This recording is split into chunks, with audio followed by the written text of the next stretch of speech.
Good day. This is Opa Dekker speaking to you from all the way from South Africa. Everything is well here. The sun is shining. We had a cool spell for a couple of days. It was winter, but now today the sun is shining strongly, so we might get temperatures up to 23 today, which is not bad. It's keeping the summer away, but it's not winter. So I'm happy. I hope you guys are okay. You're surviving the heat, the serious heat there at your place. Oma as well. She had an eye operation, the second eye, and everything is well. She can read with the eye, or not read with the eye, but she can see with the eye. She now needs the little small reading glasses, you know, that you put here on your nose to read. I've got them here somewhere. Because my eye is also seeing well, but I can't read. So I have to put on my glasses if I read. But anyway, so we are busy with Laat my lammers wei, let my sheep graze. And it is also just running through the Bible in a summarized way. So today we are looking at chapter 6 of Laat my lammers wei. Are you able to say it? Laat my lammers wei, Liam? Can you? Laat my lammers wei. Let me hear it. Okay. But anyway, so we've done chapter 5. That was a revision of chapter 1, 2, 3, and 4. And there were a lot of questions. We worked through the questions just to revisit, you know, what we read earlier. Now we're starting with chapter 6, and we went up as far as the Tower of Babel, where God confused everybody's languages. They could not understand each other, and off they went into the world. And those people grew in numbers, and later in history we read about Abraham. You know Abram, and then he became Abraham or Abram. But anyway, so Abram goes to Canaan. So this is the beginning of the history of the Israelites. It started with Abram, and we're going to read about how God called Abram. Abram is called how Abram was called, right? So that's it. So Terah was Abram's father.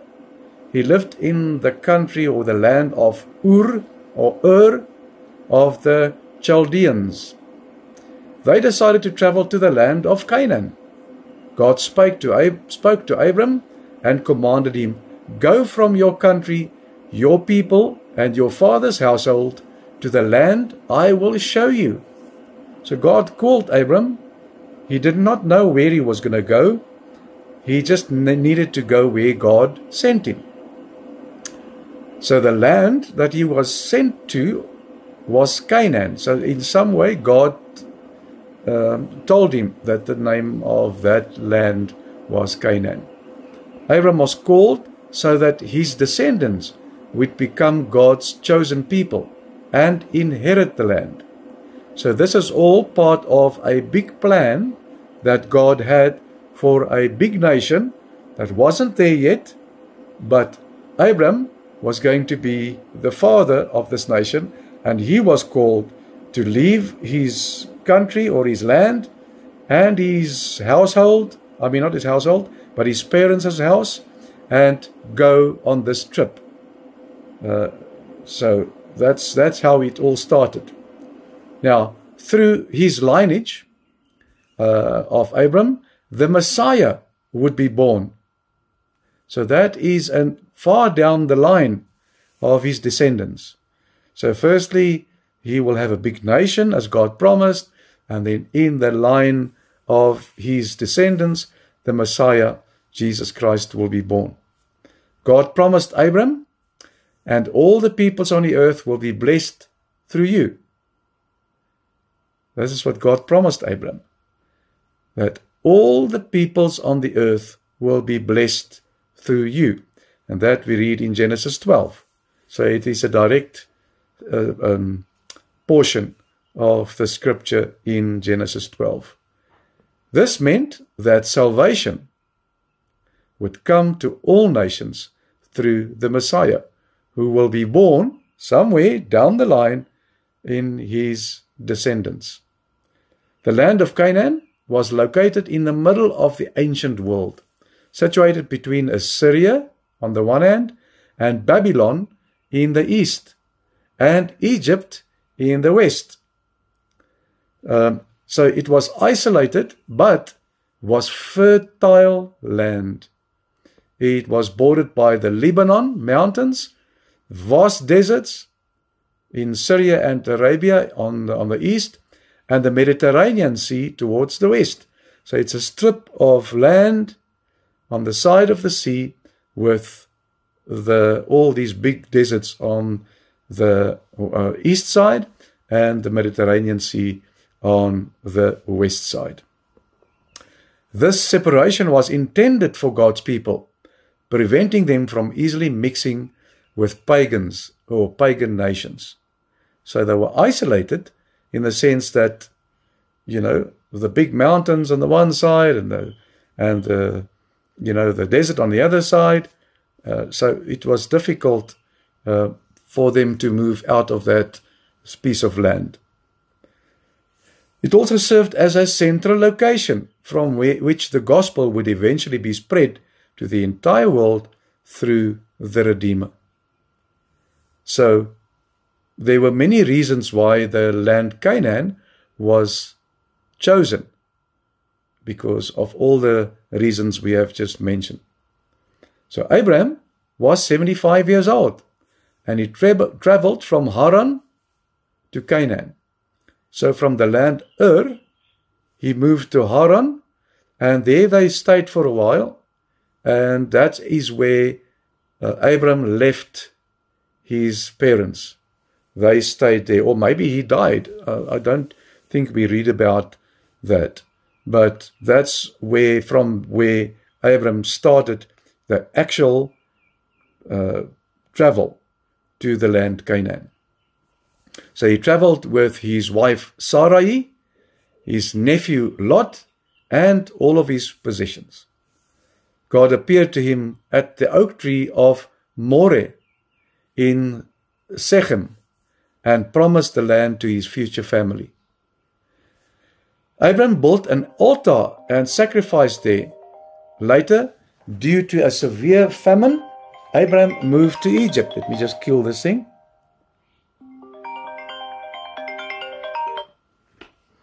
Later, due to a severe famine, Abraham moved to Egypt. So he left the land Canaan because of the famine, and he moved to Egypt. He just moved further south to see if he could find food, so to speak. And that was where Egypt was. And there and when he moved there, he lied about Sarai being and told them that she was his sister, fearing for his life, because she was a beautiful woman. And he was worried that if he bumps into all those people from Egypt, they will kill him to take his wife. But if she was his sister, they would not kill him. You understand how he thought. So he lied. God punished the Pharaoh for taking Sarai. So what happened now was Sarai was his sister, supposed to be his sister, and the Pharaoh, the king of Egypt, took her. And then God punished the Pharaoh for taking Sarai. And the Pharaoh sent Abraham away. So when the Pharaoh was punished by God, he realized there's something is wrong, and that Abraham lied to him. I think when he confronted Abraham, he had to say, no, she is my wife. And then he said to him, off you go. There you go. When they returned to Canaan, Abraham and Lot had too many animals for the land to be supported. So they separated peacefully. Abraham actually gave Lot a choice to say, do you want to go to the lowlands? It was very green and beautiful. Or do you want to stay here in the mountains? And Lot chose the fertile Jordan Valley, near the wicked cities of Sodom and Gomorrah. So that's where, that's what he chose. So he chose the best part. And Abram was happy with that because he decided that he will give him the first choice. Melchizedek and his covenant. So we read something about, let me just see here how far we have to go. It's just a little piece. This is one piece more. So there was a covenant between Melchizedek and Abram.